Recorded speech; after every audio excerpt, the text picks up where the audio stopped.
Hello ನಮಸ್ಕಾರ, welcome back to Money Alpha in Kannada. ನಿಮ್ಮ ಹತ್ರ ಒಂದು ಕ್ರೆಡಿಟ್ ಕಾರ್ಡ್ ಇದೆಯಾ? ಇದ್ರೂ ನಿಮ್ಮ ಕ್ರೆಡಿಟ್ ಕಾರ್ಡಿಂದ ನಿಮ್ಮ ಕ್ರೆಡಿಟ್ ಕಾರ್ಡಲ್ಲಿರೋ ಅಮೌಂಟ್ನ ನಿಮ್ಮ ಬ್ಯಾಂಕಿಗೆ ಟ್ರಾನ್ಸ್ಫರ್ ಮಾಡ್ಕೊಳ್ಳೋಕ್ಕೆ ತುಂಬಾ ಲೇಟ್ ಆಗ್ತಾ ಇದೆಯಾ?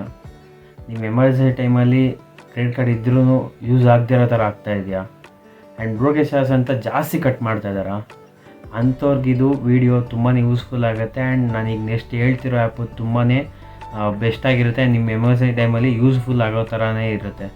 ಅದ್ರ ಬಗ್ಗೆ ತಿಳ್ಕೊಳ್ಳೋಕ್ಕಿಂತ ಮುಂಚೆ ಇನ್ನು ನನ್ನ ಪೇಜ್ನ, ನನ್ನ ಚಾನಲ್ನ ಯಾರು ಸಬ್ಸ್ಕ್ರೈಬ್ ಮಾಡ್ಕೊಂಡಿಲ್ಲ ಹೋಗಿ ಸಬ್ಸ್ಕ್ರೈಬ್ ಮಾಡ್ಕೊಳ್ಳಿ, ಪಕ್ಕದಲ್ಲಿರೋ ಬೆಲ್ ಐಕಾನ್ ಕ್ಲಿಕ್ ಮಾಡಿ.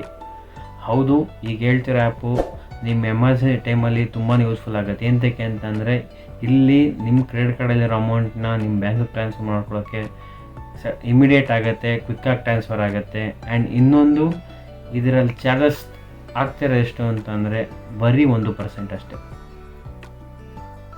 ಈ ಆ್ಯಪ್ ನಿಮಗೂ ಬೇಕು ಅಂತ ಅನ್ನಿಸ್ತಾ ಇದೆಯಾ? ಆ್ಯಂಡ್ ಈ ಆ್ಯಪ್ ಯಾವ ಥರ ಇರುತ್ತೆ, ಹೆಂಗೆ ರಿಜಿಸ್ಟರ್ ಮಾಡ್ಕೊಳ್ಳೋದು ಅಂತ ನಿಮಗೂ ಬೇಕಾ? ಯಾವ ಥರ ಸಿಂಪಲಾಗಿ ಇದು ಮಾಡಬೇಕು ಅಂತ. ಆ್ಯಂಡ್ ಇನ್ನೊಂದು, ಈ ಆ್ಯಪ್ ಏನೆಂತಕ್ಕೆ ಯೂಸು ಅಂತ ತಿಳ್ಕೊಳ್ಬೇಕು ಅಂತ ಅನ್ನಿಸ್ತಾ ಇದೆಯಾ? ಅದಕ್ಕಿಂತ ಮುಂಚೆ ನನ್ನ ಆ್ಯಪ್ ಬೇಕು ಅಂತಂದರೆ ನನ್ನ ಡಿಸ್ಕ್ರಿಪ್ಷನಲ್ಲಿ ಲಿಂಕ್ ಇದೆ, ಹೋಗಿ ಇನ್ಸ್ಟಾಲ್ ಮಾಡ್ಕೊಳ್ಳಿ, ಯೂಸ್ ಮಾಡಿ. ಆ್ಯಂಡ್ ಇನ್ಸ್ಟಾಲು ಮಾಡ್ಕೊತಿದ್ದಂಗೆ ನಿಮಗೆ ಅಲ್ಲಿ ರಿಜಿಸ್ಟ್ರೇಷನ್ ಕೇಳುತ್ತೆ. ಫಸ್ಟು ನಿಮ್ಮ ಮೊಬೈಲ್ ನಂಬರ್ ಕೇಳುತ್ತೆ, ಮೊಬೈಲ್ ನಂಬರ್ ಹಾಕಿ ಫಸ್ಟ್ ಸೈನ್ ಅಪ್ ಮಾಡ್ಕೊಳ್ಳಿ. ಸೈನ್ ಅಪ್ ಮಾಡ್ಕೊಂಡಾದಮೇಲೆ ಅಲ್ಲಿ ಏನೇನು ಡೀಟೇಲ್ಸ್ ಕೇಳುತ್ತೆ, ನಿಮ್ಮ ನೇಮ್ ಕೇಳ್ಬೋದು, ನಿಮ್ಮ ನೇಮು, ನಂಬರು ಆ್ಯಂಡ್ ಎಲ್ಲ ಪೂರ್ತಿ ರಿಜಿಸ್ಟರ್ ಆದಮೇಲೆ ನೀವು ಒಳಗಡೆ ಬರ್ತೀರಾ. ಒಳಗಡೆ ಬಂದಮೇಲೆ ಇಂಟರ್ಫೇಸ್ ಬಂದು ನಿಮ್ಗೆ ಲೆಫ್ಟ್ ಸೈಡಲ್ಲಿ ಕಾಣ್ತಿದೆ ನೋಡಿ, ಥರನೇ ಇರುತ್ತೆ.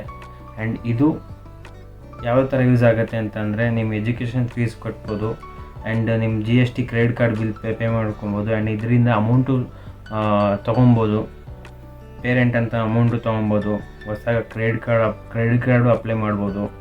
ಆ್ಯಂಡ್ ತುಂಬಾ ಯೂಸ್ಫುಲ್ ಆಗುತ್ತೆ ಈ ಆ್ಯಪು. ಆ್ಯಂಡ್ ನಿಮ್ಗೆ ಇದರಲ್ಲಿ ಎಲ್ಲ ಥರ ಬಿಲ್ಸು ಪೇ ಮಾಡ್ಕೊಬೋದು. ಫಾಸ್ಟಾಗಿ ಏನಾರು ಇತ್ತು ಅಂದರೆ ಅದಕ್ಕೂ ರೀಚಾರ್ಜ್ ಮಾಡ್ಕೊಬೋದು. ಎಲ್ಲ ಥರ ಬಿಲ್ಸು ರೀಚಾರ್ಜ್ ಮಾಡ್ಕೊಬೋದು. ಬರೀ ಒಂದಕ್ಕೆ ಅಂತಲ್ಲ, ಬರೀ ಕ್ರೆಡಿಟ್ ಕಾರ್ಡ್ ಯೂಸ್ ಆಗುತ್ತೆ ಅಂದರೆ ಬರೀ ಕ್ರೆಡಿಟ್ ಕಾರ್ಡಿಗೆ ಬರೀ ಒಂದಕ್ಕೆ ಯೂಸ್ ಆಗುತ್ತೆ ಅಂತಲ್ಲ, ಎಲ್ಲ ಥರನೂ ಯೂಸ್ ಆಗುತ್ತೆ. ಆ್ಯಂಡ್ ಇದರಲ್ಲಿ ನೀವು ಅಮೆಝಾನು, ಫ್ಲಿಪ್ಕಾರ್ಟು, ಮಿಂತ್ರ ಯಾವುದೇ ಆನ್ಲೈನ್ ಶಾಪಿಂಗ್ ಮಾಡ್ತೀನಿ ಅಂತಂದ್ರೂ ಸಮ್ ಪರ್ಸೆಂಟೇಜು ಕೊಡ್ತಾರೆ. ಇದರಿಂದ ನೀವು ಬುಕ್ ಮಾಡಿದ್ರಿ, ಪರ್ಚೇಸ್ ಮಾಡಿದ್ರಿ, ಆ ಥರನೇ ಇತ್ತು ಅಂತಂದರೆ ನಿಮ್ಗೆ ಅದರಲ್ಲಿ ಡಿಸ್ಕೌಂಟು ಬರುತ್ತೆ. ತುಂಬ ಯೂಸ್ಫುಲ್ ಆಗುವಂಥ ಆ್ಯಪ್ ಇದು. ಆ್ಯಂಡ್ ಇನ್ನೊಂದು ಜೆನ್ಯೂನ್ ಆ್ಯಪ್ ಇದು. ಆ್ಯಂಡ್ ನೀವು ಪ್ಲೇಸ್ಟೋರಲ್ಲಿ ಡೌನ್ಲೋಡ್ ಮಾಡ್ಕೊಬೇಕಾದ್ರೆ ನೀವೇ ಗಮನಿಸ್ಬೋದು ಎಷ್ಟು ರೇಟಿಂಗ್ಸ್ ಇದೆ ಅಂತ, ಎಷ್ಟು ಸಾವಿರ ಆಲ್ರೆಡಿ ರಿವ್ಯೂಸ್ ಕೊಟ್ಟಿದ್ದಾರೆ ಅಂತ. ತುಂಬ ಜನ ಯೂಸ್ ಮಾಡ್ತಾ ಇದ್ದಾರೆ ಇದನ್ನ. ಆ್ಯಂಡ್ ಈ ಥರ ಆ್ಯಪ್ನ ಯೂಸ್ ಮಾಡಿ ಅವ್ರಿಗೆ ಆಗ್ತಿರೋ ಮನಿ ಸೇವ್ ಮಾಡ್ಕೊತಾ ಇದ್ದಾರೆ. ಆ್ಯಂಡ್ ಇನ್ನೊಂದು, ಇದರಲ್ಲಿ ಗಿಫ್ಟ್ಗಳು ಬರುತ್ತೆ, ಶಾಪಿಂಗು ಮಾಡ್ಬೋದು, ಎಲ್ಲ ಥರ ಶಾಪಿಂಗು ಮಾಡ್ಬೋದು. ಆ್ಯಂಡ್ ಇನ್ನೊಂದು, ಇದರಲ್ಲಿ ರೆಫರೆಂಡ್ ಅರ್ನ್ ಥರನೂ ಇರುತ್ತೆ. ರೆಫರೆಂಡ್ ಅರ್ನ್ ಮಾಡಿಕೊಂಡು ನೀವು ಇದೆಲ್ಲ ಅರ್ನ್ ಮಾಡ್ಕೊಂಡು ಹೋಗ್ಬೋದು. ತುಂಬಾ ಯೂಸ್ಫುಲ್ ಆಗೋವಂಥ ಆ್ಯಪ್ ಇದು. ನೀವು ಯಾರ್ಯಾರು ಕ್ರೆಡಿಟ್ ಕಾರ್ಡ್ ಯೂಸ್ ಮಾಡ್ತಾ ಇರ್ತೀರಾ.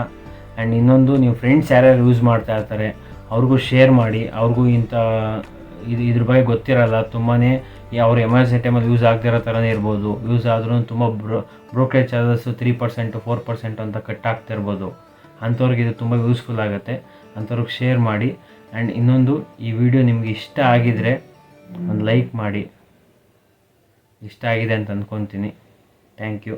ಜೈ ಆಂಜನೇಯ.